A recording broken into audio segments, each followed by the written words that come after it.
بسم الله الرحمن الرحيم. الحمد لله وحده، الصلاة والسلام على من لا نبي بعده وبعد. السلام عليكم ورحمة الله وبركاته.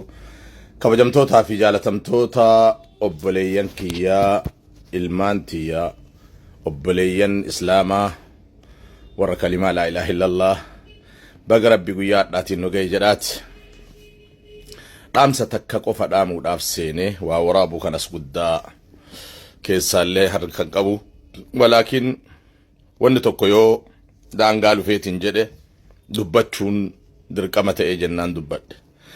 Sagalee takkiin sagalee ahyaa fixattee adaba namummaallee adaba daa'iitii fi nama sheekaa irraalleen eeggamne takka tagara sheekoleetitti irkifamaattu takka waan dhagayeef tanaaf aseeni.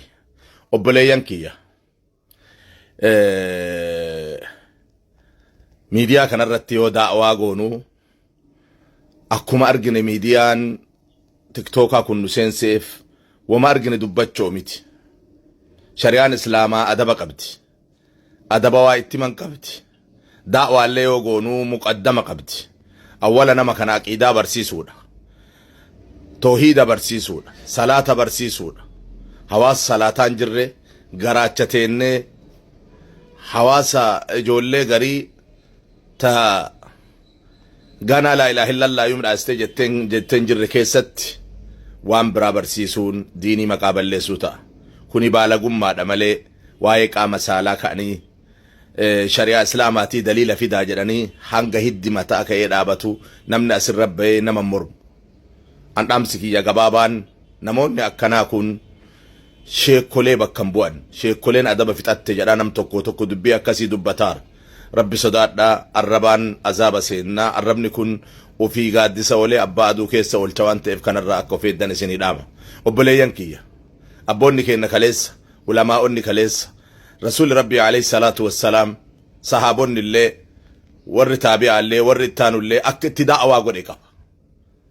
Bakka irraa jalqaban qaba daa'awaa. Adda ijoollee baay'inni isaanii shiishaa irraa sigaaraa irraa bilisan taane ijoollee salaataan jirre garaacha ta'anii waa'ee qaama saalaa dubbachuun kuni waan barbaachisuu miti. Waan irratti illee daliila illee barbaaduuf deemanii miti. Ammallee anumatu beekaadha tokkoon namaa asirraa daliila naa fiduu dadhabe jechuun subhaanallah beekomsi tarabbiiti malee ka ilma namaatii miti. Kanaaf namoota akkanaa kanaan sheekolee akka maqaan balleessine ufuma bakka bu'a. Ufuma waan bakka bu'uuf sheekolee tokkollee bakka bu'u rabbi sodaadhaa isiniin jedha. Jazaakumullah khairan. Namoota akkana irraa goraa ijoolleen teenna irraa of eegaa hawaasni keenna haganuma haa beettanii fi wassalaamu alaikum warahmatullahi wabarakaatu. Rabbi sinaatissu muraada keessa rabbi haa ga'u imaana rabbi sinaa yaadatu balaa biyya barannu bu'aaru kana jala rabbi nu haa baasu. كلبو نماتي أركانو قبا وانبراتي أركانو قبا نكنامتي. جزاكم الله خيرا والسلام عليكم ورحمة الله وبركاته. السلام عليكم. نبي ربي دا عليه الصلاة والسلام أكي جاني تندبتني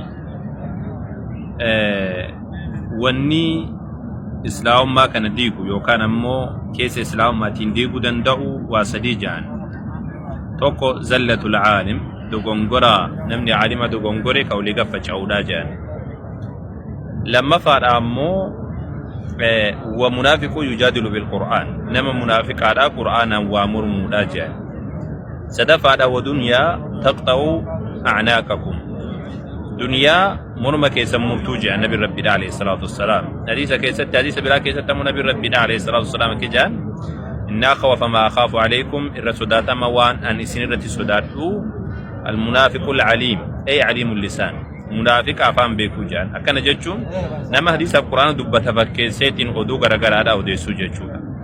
Hadiisa quraana odeessa jedhee namni ustaaza jedhaan sheeka jedhaan akkasuma nama waa barate jedhaan nama waa qaree jedhaan garuu inni wanni barsiisu waan hammeenyaati waan diina rabbiirra subhaanahu wa ta'ala fagaatee jechuudha. Rabbii munaafiqa akkana irra nu taasisin jidduu kana miidiyaa irratti miidiyaa tiktookaa uumama kanneen irratti sagalee wayii dhagaatiin ture sunis nama garii isaadha namaan karee jedheetiini qur'aana mormuudhaaf yaalu garuu ammoo inni kijibaa kan ta'e kan waan qaama dubartiidha wantoota garagaraa waan hin taane dubbatu jechuudha. Namoota akkanaa kana hawaasni keenya irraa baqachuu barbaachisa sirriitti.